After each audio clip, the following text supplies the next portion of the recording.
नमस्कार दोस्तों, कैसे हैं आप लोग। उम्मीद करता हूं आप लोग बहुत अच्छे होंगे और आपकी तैयारी बहुत अच्छे से चल रही होगी। जैसे कि आपको पता है कि सभी सरकारी जॉब अलर्ट लेकर हम आपके सामने उपस्थित होते हैं। उसी बीच आज हम बात करने वाले हैं उन सभी बच्चों के लिए जो बीएड करने के बाद भी बहुत ज़्यादा निराश थे, परंतु अब उनको निराश होने की आवश्यकता नहीं है, क्योंकि बीएड वाले हो जाइए तैयार, क्योंकि आपके लिए खुशखबरी आ चुकी है बहुत बड़ी।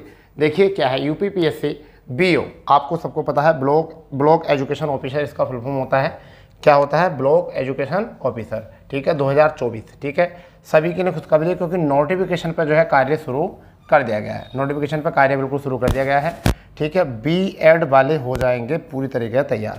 ठीक है, नोटिफिकेशन कब तक आएगा, कितनी पोस्ट हैं, क्या इसका सिलेक्शन प्रोसेस होता है, तैयारी कैसे करनी है, क्या क्या इसमें प्रक्रिया होती है, चयन प्रक्रिया, सब पर हम बात करेंगे। परंतु उससे पहले आपने अगर चैनल को सब्सक्राइब नहीं किया है तो चैनल को सब्सक्राइब कर देंगे, बेल आइकन ऑन कर देंगे, जिससे कि आपको प्रत्येक वीडियो का नोटिफिकेशन आपको समय से पहले मिल जाए। ठीक है दोस्तों, तो शुरू करते हैं। सबसे पहले कि क्या है इसकी प्रक्रिया, सारी बातों पर हम नज़र रखते हैं। ठीक है, चलिए पहले हम बात करते हैं इसके सिलेबस के और टोटल इसके ऊपर बात। ठीक है, देखिए सबसे पहली बात यह है कि हम ज़रा बिल्कुल शुरू से समझते हैं इस बात को पूरी तरीके से।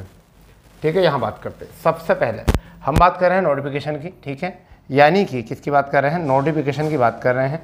यानी कि नोटिफिकेशन कब तक आएगा। देखिए अभी मैं आपको बताने वाला हूँ, अगस्त और सितंबर में आप इसको देख सकते हो, यानी कि संभावना इसकी ये है। अभी जो स्थिति है उस स्थिति को देखा जाए तो अगस्त सितंबर 2024 को इसका नोटिफिकेशन आ जाएगा। फिर इतने समय पहले क्यों बताया गया है? जिससे कि आप अपनी तैयारी कर लो, क्योंकि ये बहुत आसान काम नहीं है। ये आपका बहुत आसान काम नहीं है। 5 साल इस भर्ती को पीछे भी हो चुके हैं। 5 साल पहले भर्ती आई थी, परंतु अभी ये भर्ती आ रही है तो बहुत सारे बच्चे जो है इस भर्ती के लिए तैयार होंगे, क्योंकि ये भर्ती जो है मुझे ऐसा लगता है कि सबसे बेहतरीन भर्ती है बीएड वालों के लिए। इसे कहते हैं शिक्षकों का शिक्षक भी इस भर्ती को कहते हैं। यानी कि इसमें सम्मान है, पैसा है, हर तरीके की इसमें सुविधाएं आपको मिलेंगी। ठीक है, और आपको जो लग्जरी ज़िंदगी मिलेगी इस भर्ती में वो तो मतलब अविश्वसनीय है। अगर हम बात करें पदों की संख्या, तो पदों की संख्या क्या हो सकती है? देखिए अभी जो फिलहाल हम पद आएंगे वो 190 प्लस पद आएंगे, जबकि पिछली भर्ती में जो पद आए थे उसमें 309 पदों पर ये भर्ती थी। 309 पदों पर ये भर्ती थी, परंतु इस बार जो पदों की संख्या वो कितनी आ सकती है? 190, 194, 195 समथिंग इतनी भर्ती के ये पद आ सकते हैं। इससे कौन कौन योग्य हैं इसके लिए ये भी पता होना चाहिए। तो इसमें आपने स्नातक कर रखा हो, ठीक है, और बीएड कर रखा हो। स्नातक के साथ अगर बीएड कर रखा है तो आप इसमें योग्य हैं। अगर आपने स्नातक के साथ एलटी डिप्लोमा कर रखा है तब भी आप इसमें योग्य हैं। और समकक्षता का एक सवाल चल रहा है कुछ, इसको भी जैसे क्लियर होगा आपका, इसके समकक्ष रहने वाले भी जो हैं इसमें आवेदन कर सकते हैं। परंतु अभी इसी पर एक प्रश्न चल रहा है, इसी वजह से भर्ती जो है पिछले 5 वर्ष से जो है रुकी हुई है या अभी तक क्लियर नहीं हुई है। और अब इस पर जो है टिप्पणी आने वाली है, जिससे कि आपका अगस्त सितंबर तक जो है आपका ये नोटिफिकेशन आ जाएगा। और जिसमें पदों की संख्या जो है आपकी 190 प्लस पद यहाँ पर आपको देखने के लिए मिलेंगे। ठीक है, उसके आगे अगर हम बात करते हैं तो सैलरी अगर बात करते हैं तो ग्रुप सी का पोस्ट होती है। ग्रुप सी गजेटेड ऑफिसर होता है। ठीक है, इसमें वेतन की अगर बात करेंगे 9300 से 34,800, यानी कि ग्रेड पे आपका कितना हो जाएगा? आपका ग्रेड पे आपका हो जाएगा 4200। ठीक है, 4200 ग्रेड पे का मतलब है आपको 70-75 हज़ार रुपये, यानी कि 70-75 हज़ार रुपये आपको, या 76 हज़ार रुपये जो है, 70-75-76 हज़ार रुपये, इतने रुपये जो है आपके बन जाएंगे। यानी कि आपको पहले से ही जो है आपकी सैलरी बढ़िया हो जाएगी। ठीक है, इसमें किस आयु वर्ग के लोग इसमें शामिल हो सकते हैं तो मैं आपको बताऊंगा। इसमें 21 से 40 वर्ष तक की आयु के जो है इसमें आवेदन कर सकते हैं। ठीक है, तो ये आप समझ लीजिए कि इसमें शोहरत भी है, इसमें पैसा भी है, इसमें आराम भी है, इसमें सुकून भी है। ठीक है, और ये वो एक अधिकारी पद ऐसा होता है जिसमें जितने भी ट्रांसफ़र होते हैं आपके, ठीक है, वो प्राइमरी टीचरों के सब इसी के हाथ में होते हैं। और हर दिन इसका काम जो होता है परीक्षण निरीक्षण करने का काम होता है। ठीक है, और बहुत बढ़िया पद है, खंड शिक्षा अधिकारी, यानी कि इसको कहते हैं आपके कह सकते हैं इसको कि ब्लॉक एजुकेशन ऑफिसर। ठीक है, यानी कि हमारे ब्लॉक का जो ऑफिसर होता है एजुकेशन वही होते हैं। जैसे कि आपने देखा होगा ब्लॉक एक होता है बीडीओ, क्या होता है? एक बीडीओ होता है। ठीक है, एक ऐसी होता है बीईओ, ऐसी होता है बीईओ, यानी कि ब्लॉक डेवलपमेंट ऑफिसर, ऐसे यहाँ पर होता है ब्लॉक एजुकेशन ऑफिसर। ठीक है, तो ये समझ के चलिए। ठीक है, इससे समझ जाओगे आपकी किस लेवल की पोस्ट होगी, समझ जाओगे इससे थोड़ा सा आसानी से।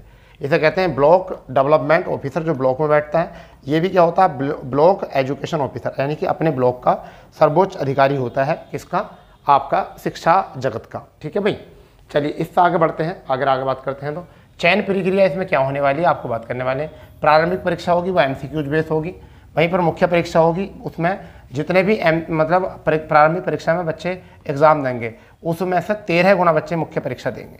कितने, 13 गुना, यानी कुल पोस्ट का 13 गुना, कुल पोस्ट का 13 गुना, यानी कि 190 का अगर मैं बात करूं तो 13 गुना, यानी कि 0 13 निमा 117, ठीक है 11 आपका, ठीक है, और 13 का 13 और 11 आपका कितना हो जाएगा 28। तो ऐसा मान के चलिए, सॉरी 13 का 13 और 11 आपका हो जाएगा 24।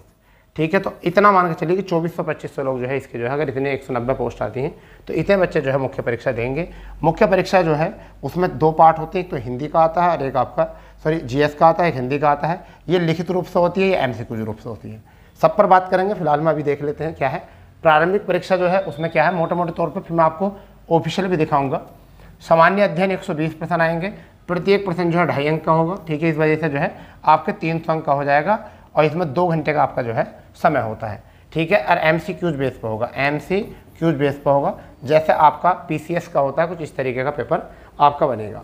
आगे बात करते हैं मुख्य परीक्षा में। तो दोस्त मुख्य परीक्षा में जो होते हैं वो आपका पेपर 1 होता है, पेपर 2 होता है। आपके GS के 40 क्वेश्चन होते हैं इसमें, जिसमें 10 प्रश्न 3 पार्ट बांटे जाते हैं। 125 शब्द में लिखने होते हैं कुछ का आंसर, 10 का फिर जो है 50 शब्द में लिखना होता है, फिर 20 का जो है वो 25 शब्द में लिखा जाता है। ये 100 अंक के होते हैं, ये 60 के होते हैं, 40 के। कहने का मतलब ये है कि 2 अंक का एक प्रश्न होता है, ये 2 अंक का होता है, ये आपका 6 अंक का होता है और ये आपका 10 अंक का होता है। ठीक है, इस तरीके से जो है ये 200 अंक बनते हैं, 3 घंटे का यहाँ पर समय होता है। वहीं पर सामान्य हिंदी 100 अंक की होती है, वहीं पर निबंध 2 लिखने होते हैं, वो भी आपके 100 अंक के होते हैं, 3 घंटे का जो है इसमें होता है। इसका मतलब टोटल जो होता है आपका 4 घंटे का होता है। अब लेके चलते हैं इसके ऑफिशियल पर, बिल्कुल जो आपका पिछली बार आया था। ठीक है, जो पिछली बार आया था इसका सिलेबस, उसी पर लेके चलते हैं। देखिए ये था आपका सिलेबस जो मैंने बताया था आपको। देखिए क्या है कि प्रारंभिक परीक्षा जो है आपकी, यहाँ पर थोड़ा सा जो हम इसको समझ लेते हैं। प्रारंभिक परीक्षा आपकी हो जाएगी खंड शिक्षा अधिकारी पद हेतु चयन प्रारंभिक परीक्षा सामान्य अध्ययन वस्तुनिष्ठ एक प्रश्न पत्र होगा, जिसमें 120 प्रश्न होंगे, 300 अंक होंगे, 2 घंटे का समय होगा। 120 प्रश्न, 300 अंक। सामान्य विज्ञान होगा, भारत का इतिहास, राष्ट्रीय आंदोलन, राष्ट्रीय राजतंत्र, अर्थव्यवस्था, संस्कृति, कृषि, वाणिज्य, व्यापार, जनसंख्या, परिस्थितिकी हो जाएगा। भूगोल, भारत का भूगोल, प्रतीक आपका राष्ट्रीय आपदा, अंतर्राष्ट्रीय घटनाक्रम, बौद्धिक तार्किक संकेति, उत्तर प्रदेश की विशेष जानकारी। यहाँ पर प्रारंभिक गणित, हाई स्कूल अंगणित, बीजगणित, रेखागणित, इसमें गणित के भी कुछ क्वेश्चन आते हैं। वहीं पर मुख्य परीक्षा आपका की जाएगी। मुख्य परीक्षा लिखित 2 अनिवार्य प्रश्न पत्र होंगे, सामान्य अध्ययन और हिंदी व निबंध 3-3 घंटे के 200 अंकों के होंगे। इस प्रकार लिखित परीक्षा 400 अंकों की, सामान्य अध्ययन जो है के प्रश्न पत्र रचना हेतु प्रश्नों के स्वरूप अंकों का विभाजन निम्नवत किया जाएगा। 40 प्रश्न होंगे कुल इसमें।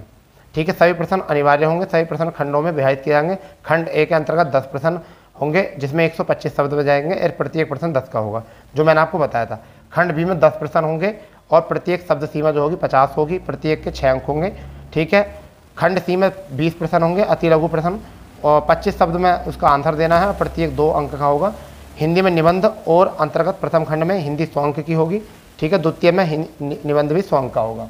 अब यहाँ देखिए प्रथम प्रश्न पत्र जो होता है सामान्य में भारत का इतिहास आएगा, राष्ट्रीय आंदोलन, भारत का भूगोल, राजनीति, कृषि, वर्तमान मामले, अर्थशास्त्र। ठीक है, अंतर्राष्ट्रीय प्रौद्योगिकी, अंतर्राष्ट्रीय क्षेत्र, अंतरिक्ष शिक्षा और उत्तर प्रदेश की जानकारी, ये हो जाएगी आपके यहाँ से। फिर हिंदी में आपके 100 अंक आ जाएंगे। निबंध गद्यांश आपका रेखांकित, यहाँ से क्वेश्चन पूछाएगा। शासकीय, अर्थशासकीय, कार्य आदेश, अधिसूचना, विज्ञप्ति, यहाँ से परिपत्र पूछाएगा। हिंदी अंग्रेजी में हिंदी का अनुवाद करना होगा।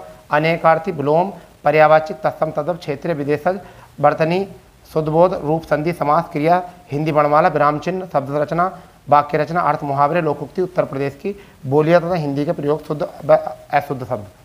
फिर दूसरा जो खंड है वो हिंदी निबंध है। इसके अंतर्गत 2 उपखंड होंगे, प्रत्येक उपखंड में 1-1 निबंध पूछा जाएगा। कुल 2 मिलाकर 2 निबंध होंगे, लिखने होंगे। प्रत्येक निबंध विस्तारित 700 शब्दों में होगा, तो 700 शब्दों में निबंध लिखना होगा। ठीक है, और हिंदी साहित्य, ठीक है, पहले खंड में हिंदी साहित्य, राष्ट्रीय विकास योजनाएं, राष्ट्रीय अंतर्राष्ट्रीय सामाजिक घटनाओं पर निदान, भारतीय विज्ञान, अंतर्राष्ट्रीय प्राकृतिक आपदा निवारण, व्यापार एवं प्रौद्योगिकी। इनमें से 2 खंड होंगे, इनमें से किसी में से, इसमें भी 3 होंगे, इसमें भी 3 होंगे, 3 में से 1-1 लिखना है। 2 लिखना है, तो ये आपका हो गया यहाँ से। तो मैं उम्मीद करूँगा कि आप लोगों को जो है ना समझ में आ गया होगा, चाहो तो स्क्रीनशॉट ले सकते हो इसका, ठीक है। तो ये था आपका पूरा तरीके से खंड शिक्षा अधिकारी का संपूर्ण नोटिफिकेशन। अब हम लेके चलते हैं आपको इसी बात पर कि अब ये पूरी बात बता दी गई है, सबके लिए खुशखबरी है, कब आ सकता है, अगस्त सितंबर में आएगा। अभी से तैयारी करनी है, इसी वजह से ये नोटिफिकेशन आपको दिया गया है। अभी आपको एक क्लास दी गई जिससे कि आप अभी से अपनी तैयारी जो है बेहतर और बेहतर तरीके से कर सको। अगर आपको बनना है एक सर्वोच्च नागरिक और एक बेहतरीन जॉब लेनी है अपने राज्य में, अपने ब्लॉक में, यानी कि जिस ब्लॉक में भी जाओगे वहाँ पर आप एक सर्वा बन के रहोगे, यानी गजेटेड ऑफिसर बन कर रहोगे, ठीक है। तो अगर आप चाहते हो इतना सम्मान भरा पद लेना तो अभी से तैयारी करनी पड़ेगी इसमें, ऐसा नहीं कि नोटिफिकेशन के बाद तैयारी करोगे, ठीक है। जानकारी पसंद आई हो तो ज़्यादा से ज़्यादा दोस्त जो है चैनल को सब्सक्राइब करेंगे, बेल आइकन करेंगे। मिलते हैं अपने नए अपडेट पर, जब तक के लिए जय हिंद, जय भारत, वंदे मातरम।